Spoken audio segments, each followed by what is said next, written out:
Minister, I welcome this bill, and I think it's a positive bill, and I welcome the progress.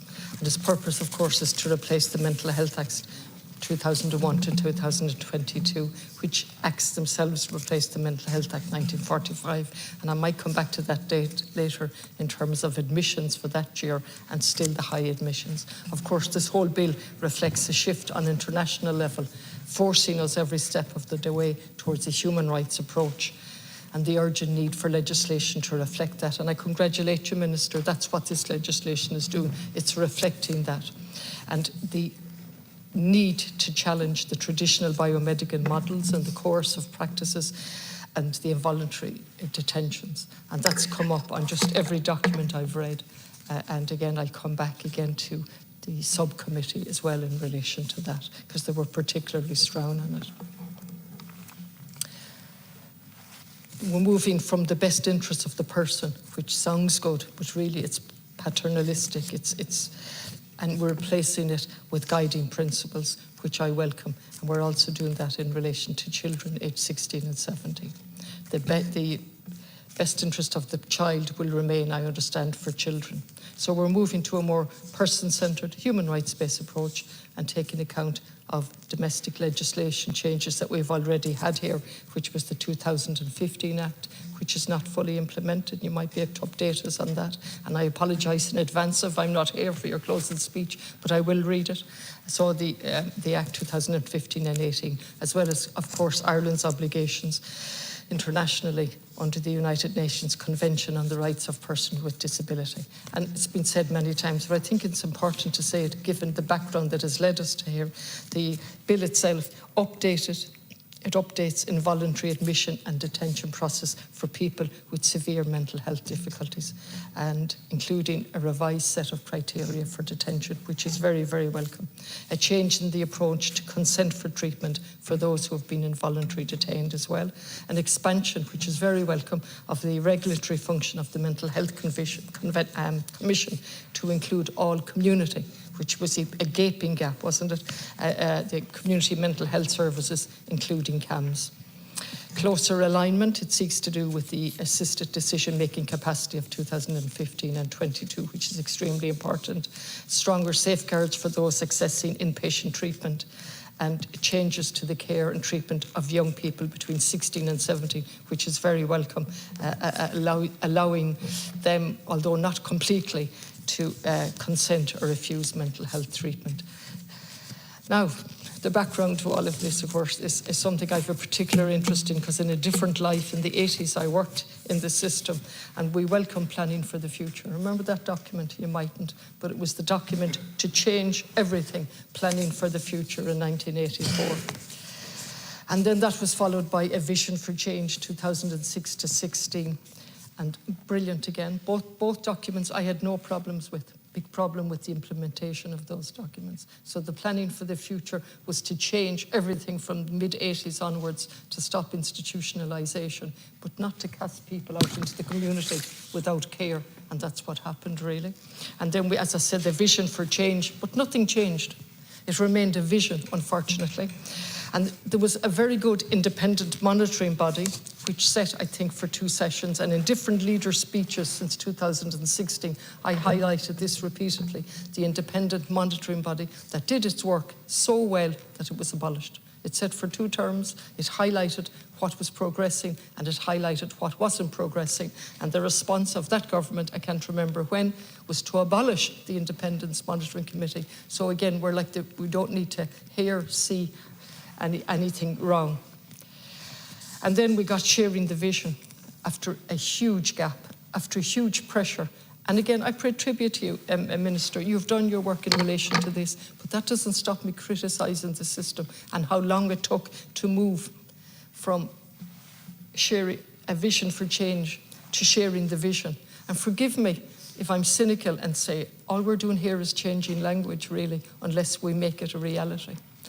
And you know, and I know, and all the TDs here know that on the ground, there's a big difference between the vision, whether you're sharing it or whether you're having a vision, and the actual services on the ground. So eventually we got chairing the vision, which is going to last up to 2030. And you might in your closing speech talk about the implementation plan, which runs out this year, I gather. It was 2022 to 2024, so where are we in relation to that? Then we had an expert review group, which was, there was an inbuilt review into the original act, and it's taken this long to get the changes again, following the statutory requirement to a 5-year review, and that group made 165 recommendations. And then I come to the committee chaired by Francis Black, and I want to pay tribute to their close scrutiny of the legislation. They put huge work into it, and they also looked at the use of language, as did the mental health. I've just forgotten the name of that. Deputy Pringle might help me, just the name of that presentation yesterday. Mental health reform, thank you. Mental health reform as well emphasised the importance of being careful around language and how we deal with it. And so mental disorder, we don't talk about physical disorders and so on. And while we've made progress in relation to language, although we're not very good at it as politicians, I think, in being consistent, the legislation still retains the mental disorder terminology. The report from the cross-party recognises the key shift. And it also, I think, for the first time, puts an emphasis on challenging the medical model, which has predominated in this country from time immemorial when it comes to mental illness. And I want to congratulate the committee, the chair, and all those people who took part and made submissions in challenging that very, very strong narrative, which is very difficult to challenge. Of course, under the United Nations Convention on the Rights of People with Disability, we've signed it, we've ratified it, we haven't signed up to the optional protocol. Again, a big gap, a protocol which significantly established an individual complaints mechanism, as well as individual rights and economic and social and cultural rights. That UN Convention requires us to move away from coercion in our legislation, which deprives people of their liberty and the right to make decisions. And earlier on, we were talking about freedom of expression and the very specific rights that are enumerated in the Constitution. And on the previous discussion, it was in relation to your good name and the freedom of expression. Same article talks about you're entitled to liberty, which often has been ignored in terms of involuntary detention. So we've committed to a human rights-based system, which I welcome. And the Irish Human Rights and Equality Commission say one of the key guiding principles, which is cross-referenced in all 3 acts, is the inclusion of the presumption of capacity. But again, of those 3 acts, the 2015 Act still hasn't been fully implemented. So we have a serious problem here in relation to aligning legislation and filling the gaps. And again, Minister, I might be out of date on this, but I understand the interaction between the 2015 Act and people who have been involuntarily detained under Part 4 of the Mental Health Act. They haven't been aligned either, those 2 sections, the involuntary detention and capacity. And you might correct me if I'm wrong, but the director post of the National Director of Mental Post is still vacant, is it not? Again, you might just... Then we look at, that's the vision, and sharing the vision and planning for the future. And then we look at on the ground and resources. The Inspector of Mental Health Services said, chronically underfunded. Chronically underfunded. We have a chronically underfunded mental health service for many years, and an inclination for drifting towards providing institutional care for vulnerable groups of people. Funding allocation to mental health has been between 5 and 6% of Ireland's total health budget in recent years. I'm quoting directly now from the Mental Health Commission. This is a very low national spend on mental health services when compared internationally. We are still a long way off from reaching the 10% proposed by Shláinte Care. And then I want to mention physical care. And again, the Mental Health Commission, and I want to thank them for their work. And Dr. Susan Finnerty has repeatedly pointed out to us, and it's a shocking statistic, It's hard to believe that in the 21st century, someone with a mental illness will typically die between 15 and 20 years earlier than someone without, and that mentally ill people continue to suffer unnecessarily with undiagnosed or poorly managed conditions. And she goes on to go through all of that.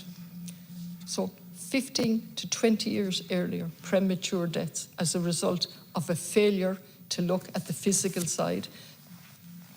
She doesn't quite say the physical problems are rising because of medication, but she says the physical problems that are there and not being treated, because the emphasis is on the mental health difficulties, an emphasis on medication, and she's clearly highlighting that we need to look at it, and it's not being looked at.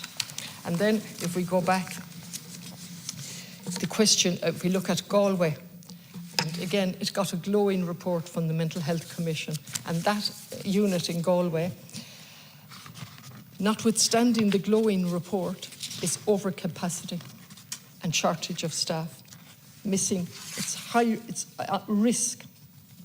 They gave it a high risk staffing. The numbers of occupational therapy were not appropriate to the needs.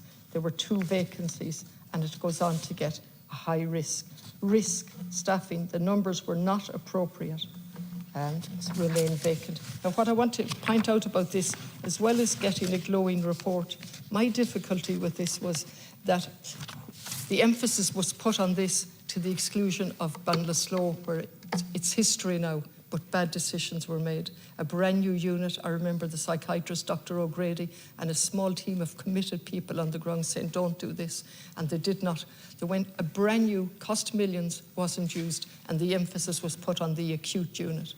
Only last week they had no space to take in a patient, so bad decisions were made.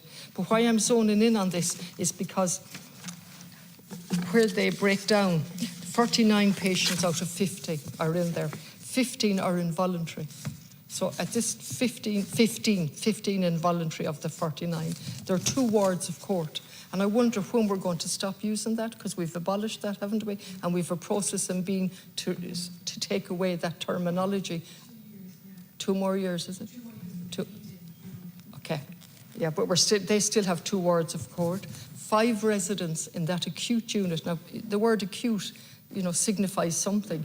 It's not chronic, it's acute. And they have 5 residents more than 6 months. 5 residents. Now, interestingly, they didn't tell us whether that's years, months, and I believe with 1 or 2 patients or people or residents in that, it's actually years. And that ties in with the housing crisis and no place to discharge the person. So can you imagine, Cancorla, we have somebody in an acute mental health unit because there's no place for them to go. Now, you inherited this, Minister, I appreciate that, but it's my duty to outline what's happening. And then if we look at the ECT, and again, I welcome the committee's discussion of this and putting a spotlight on this, because in my time there's always been a presumption that ECT is good without the long-term evidence proving that, and they give both sides of the story, and the experts said, some said they were in favour of it and some said they weren't. I welcome that a spotlight has gone on that, because I suspect that certainly I've seen it with my own experience, that ECT has been used while other therapies have not been used whatsoever.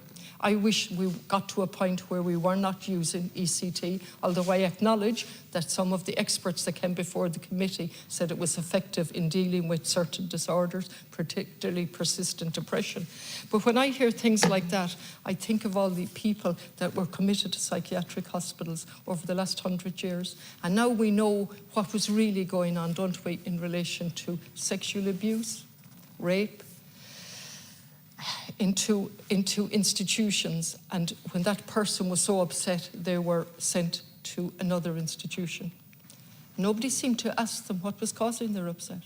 Nobody seemed to say, where have you come from, or what has happened to you, or to create the circumstances where that person could talk. And so when you look at the Mother and Baby Home report and the recent of all the schools in Dublin, and you think, one in particular jumped out at me, where the man who had been abused was detained in the mental hospital in Dublin. I use the word mental because that's what it was said, and he escaped from it. And it didn't seem to occur to any psychiatrist to to maybe ask a few questions as to how somebody could be so depressed, so upset, or the amount of suicides that we've had. So I welcome that the debate has started in that committee on challenging the biomedical model and putting forward alternatives in relation to that. But there's a big difference between what's happening on the ground, and I've heard other TDs talk about people being admitted through accident and emergency into a psychiatric unit and out and suicide. We have actually a suicide watch in Galway, which makes me very uncomfortable. Tremendous work being done, but they're actually a suicide watch, walking the canals and walking the rivers. And some people think maybe if we put up barriers, but there are no barriers that you can put up to stop people going into water. But we need to actually begin to have an honest and decent conversation at the level of depression and suicide in Irish society, and the failure to provide appropriate services well before the person gets to that stage of utter desperation. And while I welcome the commitment of people who are doing that, it's our job to put the spotlight on what are the figures. And what are the figures for no services? And that's one of the things that jumped out of all of this, the figures for no services on the ground. We have some data into the services being provided, but no data into the unmet need. And finally, I'll finish again on the work being done with the organisation on the ground and the London School of Economics. And I understand they'll be publishing a paper soon in relation to the amount of money saved if we had a proper service, and the consequences for our economy of not having a proper service, a whole range of services in the community. 40 years ago, 1984, that was the vision. Planning for the future, that was the vision. We will always need some institutions in the truest sense of the word asylum, where people need a rest, need a break, in the truest sense, although the word asylum has taken on a very derogatory meaning. But we do need some residential centres, and then we need a huge investment in primary care facilities on every level in terms of prevention. So I welcome this as a first step, Minister. Go to Meabhair-Shláinte.